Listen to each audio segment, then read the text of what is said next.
क्या आपने 10th और 12th का बोर्ड एग्जाम दे दिया है और क्या आप अपने करियर को लेकर कंफ्यूज्ड है? द राइट वे इंस्टीट्यूट लाया है बेहतरीन करियर ऑप्शन। इंडिया की fastest growing field health care and paramedical, जिसमें डिप्लोमा और डिग्री जैसे कोर्सेज शामिल है। Assistant nursing, ANM, GNM, MLT, DMLT, OT technician, BSc MLT, BSc OT, BSc radiology, BSc physiotherapy % job oriented course है। तो आज ही हमारे करियर काउंसलर से बात करें और अपने करियर की शुरुआत कीजिए।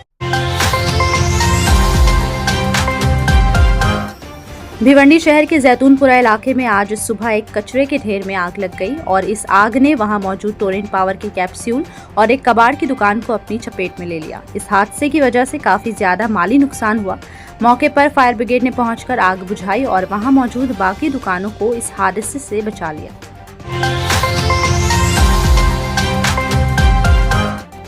5 मई 2024 को वर्ल्ड थैलेसीमिया डे है और इस मौके पर सिराज हॉस्पिटल में ब्लड डोनेशन कैंप रखा गया है। यह ब्लड डोनेशन कैंप संकल्प ब्लड सेंटर की मदद से सिराज हॉस्पिटल में ऑर्गेनाइज किया गया है। सभी से अपील की जा रही है कि इस कैंप में शामिल होकर ब्लड डोनेट करें और थैलेसीमिया पेशेंट्स की मदद करें, क्योंकि आपका खून किसी की जान बचा सकता है। अस्सलामु अलैकुम, मेरा नाम परवेज़ आलम, ये मेरा बेटा मोहम्मद उस्मान है। ये थैलेसीमिया पेशेंट है। इसको महीने में 2 से 3 पाउच खून चढ़ाना पड़ता है। इसका खून बनता नहीं है।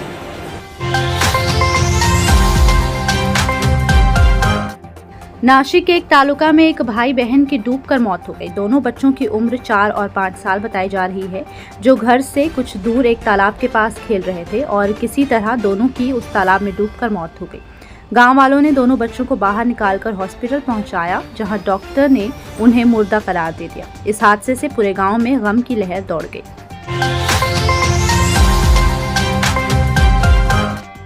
₹10 के फटे नोट पर हुई बहस में आरोपी ने दुकानदार की दुकान में आग लगा दी।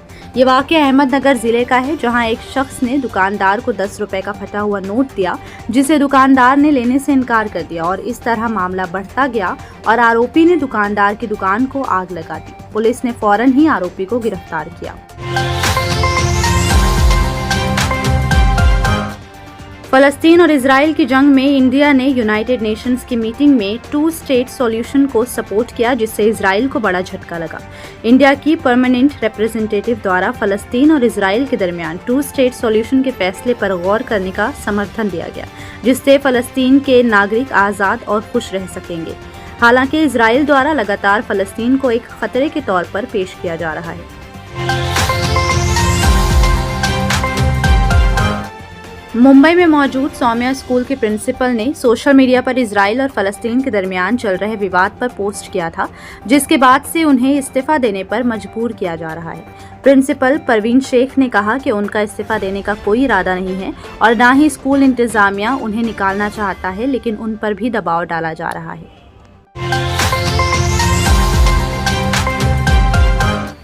भिवंडी कोनगांव पुलिस ने एक टेम्पो पर छापा मारा, जिसमें गाय का मांस बिक्री के लिए ले जाया जा रहा था। पुलिस ने खुफिया जानकारी की मदद से टेम्पो पर छापा मारकर 500 से 600 किलो बीफ बरामद किया और टेम्पो ड्राइवर समेत एक शख्स को गिरफ्तार किया।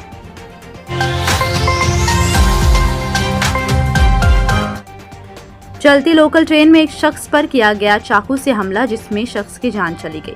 बताया गया कि कांडीवाली स्टेशन से करीब चलती लोकल ट्रेन में कुछ बदमाशों ने एक पैसेंजर से उनका मोबाइल और सोने की चैन लूटने की कोशिश की, जिसे रोकने के लिए पीड़ित यात्री आगे आए और नशे में धुत बदमाशों ने पीड़ित पर चाकू से वार किया, जिसमें उनकी मौत हो गई।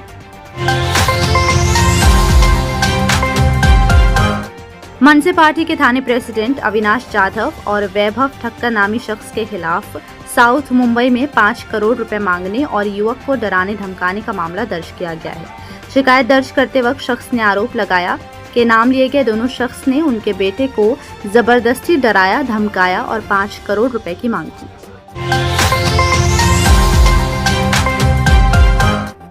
भिवंडी लोकसभा चुनाव में हिस्सा लेने के लिए सभी सियासी पार्टियों ने अपने कैंडिडेट्स के नामांकन पत्र दाखिल किए और इसी तरह आज MIM पार्टी द्वारा भी अपने कैंडिडेट्स का नामांकन पत्र दाखिल किया गया और दावा किया गया कि जीतने पर भिवंडी के विकास पर जोर दिया जाएगा।